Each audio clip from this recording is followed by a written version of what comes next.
In today's video, I'm going to teach you how to create a swimlane flowchart in Microsoft Visio. A swimlane, also called a cross-functional flowchart, maps out a process while clearly showing who is responsible for each step.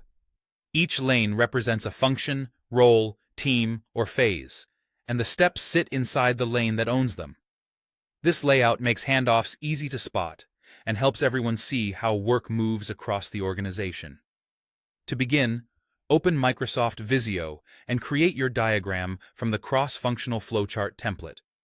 Go to File, then New, choose the Flowchart category, select Cross-Functional Flowchart, and click Create.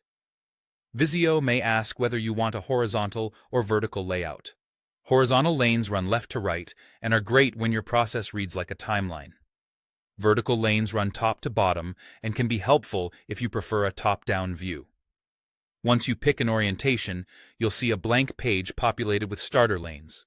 You'll usually start with 2 swim lanes by default, but you can adjust them to match your process. To add another lane, open the cross-functional flowchart shape stencil and drag a swim lane shape onto the diagram. Drop it when you see the orange connection indicator. That tells you it's attaching to the existing structure. If you need a lane inserted in a specific position, right-click a lane's header and choose Insert Swim Lane Before or Insert Swim Lane After. To fine-tune the layout, select a lane's label to reposition it, and drag the separator lines to change the width in a horizontal layout or the height in a vertical layout. These handles let you give busy lanes more room and tighten up the others. Next, label each swim lane so responsibilities are clear. Double-click the label bar, often named Function by default, and type the name of the role, department, team, or phase that lane represents. Keep labels concise and consistent. Now add your process steps inside the appropriate lanes.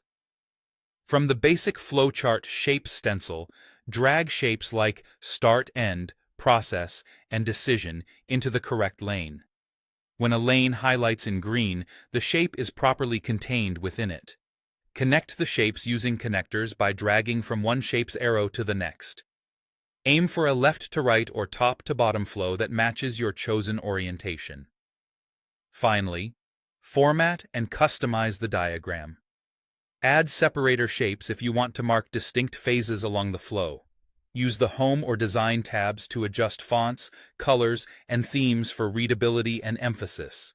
You can resize lanes anytime by dragging the handles.